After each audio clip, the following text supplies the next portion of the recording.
Hello everybody, welcome back to my channel. My name is Neeks and today I'm going to be telling you about all of the books that I read in the month of October.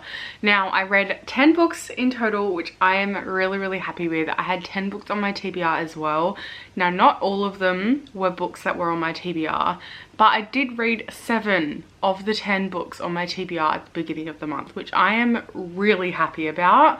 And I'm just really happy about my reading month in general, to be honest. Like, it just felt like a really good month. I read some really good books, some books that I've been meaning to get to for so long. Like, one of these books I've been meaning to read for literally like 6 years now. So I'm actually really happy to finally have it off of my TBR and on my read pile. So the first book that I read, I did do a reading vlog with, and that is Assistant to the Villain by Hannah Nicole Mayra. I gave this one 4 out of 5 stars. I really had fun with this. I loved it so much. This one was a really fun start to the month. This follows a woman named Evie who, like the title suggests, becomes a assistant to the villain. The villain in this world is the king's enemy, and we really get to know each of them and each of them as characters. This one was a lot sillier than I expected, but I personally loved every second of it.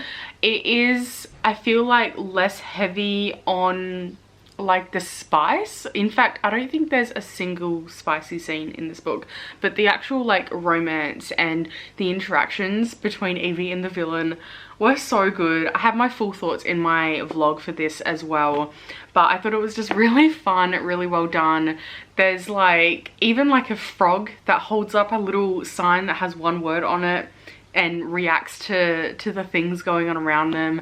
There was a little mystery plot going on in here, and it was just a really fun time. And I didn't realize this wasn't a standalone, and now I have to wait probably a year for the next one, which I'm really sad about, but it was really fun. If you're looking for like a goofier sort of romance book, I think this is definitely worth reading. After that, I picked up Mob Psycho 100. This is Reagan's story. I also rated this one 4 out of 5 stars. I just like wish it was longer, but I just feel like that in general with a lot of manga anyway. Like, I find it kind of hard to rate manga like a full 5 stars. Obviously a lot of it encompasses like a bigger story anyway, but I just feel like they're always like a little bit too short. But I think that's just the medium, but I still really enjoy this. Mob Psycho 100 is probably in my top 5 anime of all time. Like, I love it so much. In this, we follow Reagan and Tomei as well, and it's just a really nice self-contained story within this universe. So if you really like the Mob Psycho 100 manga or anime, I think definitely pick this one up. Then afterwards, I ended up reading The Housemaid by Frida McFadden. I loved this so much. I also have a reading vlog coming up where I read this book, so that will be coming up probably later on this week or next week. But I gave this one, I think, 4 out of 5 stars. This was one of my first ever like crime thriller books. It's always been a genre I've wanted to get into more, but I've just not picked up a lot of books within that. This one follows a woman named Millie who needs a job. She ends up becoming a housemaid to a rich family, and she ends up having to like live in the attic. Like, she's a live-in maid. Things really start quickly spiraling out of control. She's treated like absolute trash, and there's just something like more sinister going on in the background, and I ate this up. This was so good, and I've heard this is really good, especially for people like me who are new to the thriller genre. Maybe one day in the future, after I've read more thrillers, I won't think so highly of this, but as it stands now, with how unfamiliar I am with the genre generally, this one was just fantastic. Could not put it down. It was so good. Afterwards, I read Magnolia Parks. Finally, this has been on my TBR for so long now. I've wanted to pick up for the longest time, and then I brought it, and then I just didn't read it for like a good like 2 to 3 months. So I finally actually picked it up and read it, and I really did enjoy this. I feel like enjoy is the wrong word. When people say that this is a story about really toxic people, they're not exaggerating. The things that BJ and Magnolia do to each other, especially BJ. I did not really like him at all, especially in this book. That might change later, but the things they did to each other were just awful, awful, awful, awful. But I was enthralled. I was really addicted to it. I couldn't put it down. I think I gave this one 4 stars as well. And I found myself like really thinking about this one and all of the characters and everything, like honestly like a week after I read this. I'm really hoping to get to Daisy Hate soon, just because despite how toxic all of these people were, I could not stop thinking about them like even a week later after finishing this book. And I'm just so excited to delve back into the characters and learn more about them and see where things go.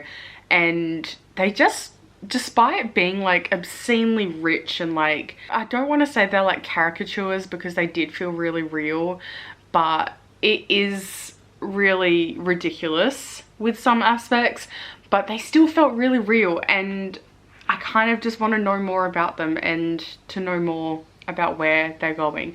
So yeah, really enjoyed that one. Not quite a 5-star read like I was hoping for, but still a solid 4-star read. After that, I decided to have a little break from the toxicity of Magnolia Parks, and I picked up Nick and Charlie by Alice Oseman. This is a short story set in the Heartstopper world. This one is set 2 years after the events of the Heartstopper comics, although I haven't read volume 5 yet. And this one was a 3-star read just because, I mean, it was just sort of like a basic story following Nick and Charlie, and it was like miscommunication trope between the two as well. But honestly, I just love these characters so much, so I don't really care too much. But yeah, I mean, the drawings were adorable. It was really quick to read. Like, we got kind of some, I don't know, it was just like nice to have like extra content with these characters that I love. But yeah, basic little book, but if you already really love the characters and the Heartstopper series, I would recommend this. But as it stands on its own, it's probably not that great. But like, yeah, like I said, I love these guys. After that, I read my first and I think my only 5-star book of the month, but it was really, really good. I talked about this one in my horror recommendations video as well, and that is Our Wives Under the Sea by Julia Armfield. I loved this so much. I'm so glad I finally read this and picked it up. This was exactly my cup of tea. This one follows a woman named Miri who thinks that she's gotten her wife back after she goes on a deep sea exploration mission in a submarine because she is a marine biologist. But she ends up going missing for 6 months, and at one point Miri thinks that her wife is just gone, but then she comes back, but she's not the same. There's something wrong with her, and there's no way to kind of tell what it is, but really weird things are happening. And it's just, it was so beautiful. This is probably one of the more slower books that I've read, but it is so beautifully written. The prose is amazing. It is really haunting, and it explores themes like grief and loss, and sort of just like, it explores grief in a few different ways. I feel like there's so many layers that are packed into this tiny little book, and it's just absolutely gorgeous. And we get like little glimpses into what happened under the sea in the submarine. I feel like a lot of people wouldn't necessarily consider this horror in what you typically think a horror book would be like, but I just find it so horrific with how it explores human emotion and loss, and that combined with like the claustrophobic feeling you get when you're reading about being in the submarine as well. It's just such like an achingly beautiful book, and still really horrific at the same time, like when you really think about it. And I just loved it. I think this is one of my new favorite books of the year. I loved it. I loved it so much. I listened to the audiobook. The audiobook's really good as well. Next, I read Six Scorched Roses by Carissa Broadbent. This is the novella set in between the first and the second book of the Serpent and the Wings of Night series, or the Crowns of Nyaxia duology. This one follows completely different characters. It follows Lilith and Vale. You get to know throughout the book. I do wish this was longer, honestly. I could just read about all of her characters in this world for the longest time, and we got glimpses into sort of the events that were taking place in the first book, but from a completely detached perspective from these two completely different characters in like another part of the world. And it was just really, really good. The romance was like, it was quick. I mean, it's under 200-page book, so the romance was quite quick, but I thought it was still really well done. It was gorgeous. Just seeing them interact. There's just something about Carissa Broadbent's writing that I just love so, so much. And I think she writes amazing characters. Her world building is just phenomenal. I am so excited to read the second book, finally, in the Crowns of Nyaxia series. Then I ended up reading An Enchantment of Ravens by Margaret Rogerson. I listened to this one on audiobook as well. This one was the book that has been on my TBR for like a good 6 years. I'm not even exaggerating. At first it kind of sounds like ACOTAR, but it's nothing like ACOTAR at all. It is about a woman named Isabel who is a painter, and she ends up getting in trouble by this fairy named Rook after she ends up painting sorrow in his eyes, and he comes storming through and he's like, "You've made me look like a complete dickhead in front of everybody," and takes her away to fairyland. And I did enjoy this. Like, the writing was absolutely gorgeous and the imagery alone was amazing, but I don't know, like this one felt sort of cozy, but I was a little bit bored, especially in the first half. The first half just dragged a little bit. Like, it established a lot of the world building and the characters and whatnot, which was amazing, and I really did like reading about it, but it did get a little bit old after a while. But then in the second half, we've established all of that, and you know, more conflict starts to happen in the second half as well, which I think really drove the story forward. This is a weird book to describe because I feel like it's not necessarily character driven, but it's not plot driven either. But it's more just like a glimpse into the world of Fae in this case. We just get to learn more about their world and like the story that happens to happen to this woman. It's simultaneously what I expected and also not what I expected.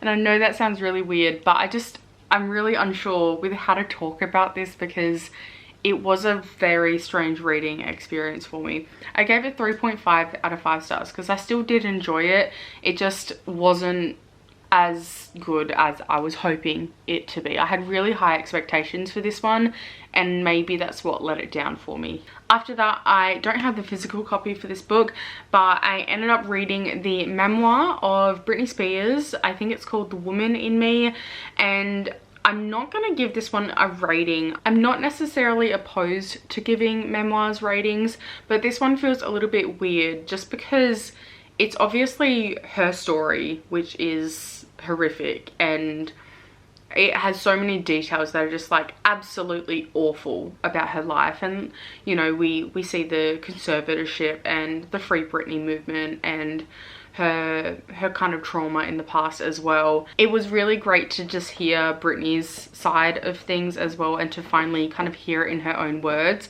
But I think as like from a reader's perspective, it just wasn't very well written, but I also don't think that's necessarily the point. So yeah, I'm kind of hesitant to rate this one. I think at its core, this is just like the medium that she chose to share her story through, which was through a book, which I think is perfectly like valid and fine. It's just yeah, it's not like the best writing in the world, but also that's obviously not the point of this, so just keep that in mind.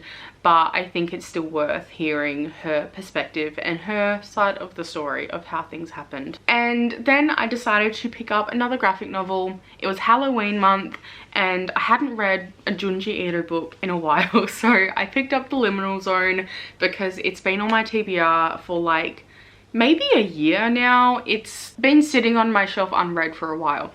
So I picked this one up and it consists of 4 short stories and I really liked it. This probably isn't my favorite Junji Ito collection.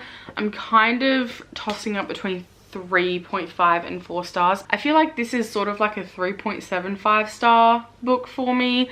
It's not my favorite of Junji Ito's work, but it wasn't bad by any means necessary, and like his artwork is just amazing. I think my favorite story in here was Madonna, but I also really liked the Spirit Flow as well. It's also really interesting as well because you read the kind of afterword written by Junji Ito, and he wrote all of these stories during COVID-19, and after reading that, it does really reflect in a lot of the stories. I don't really have a lot to say about this one. I'm definitely obviously gonna keep on picking up his work because I love his work so much. I did really enjoy them and I'm glad I finally continued with some of Junji Ito's work. Okay, so they are all of the books that I read in the month of October. I feel like I had such a good reading month. I know I only had 1 5-star book, but I don't know, I just had such a fun time reading throughout October. I was just like really in the mood to be reading as well, which I think is really nice. And I'm really happy with reading 10 books in total. So I think that's really fantastic for me because normally I'm like a 5 or 6 book a month sort of person, not 10. So I'm really happy with that. But let me know down in the comment section below what you read in October, or if you've read any of these books and what you thought of them. I'd love to hear it. If you enjoyed this video, please give it a thumbs up and subscribe down below as well. It would really help me out. But thank you so much for watching. I hope you have a fantastic day or night wherever you are, and I'll see you all next time. Bye.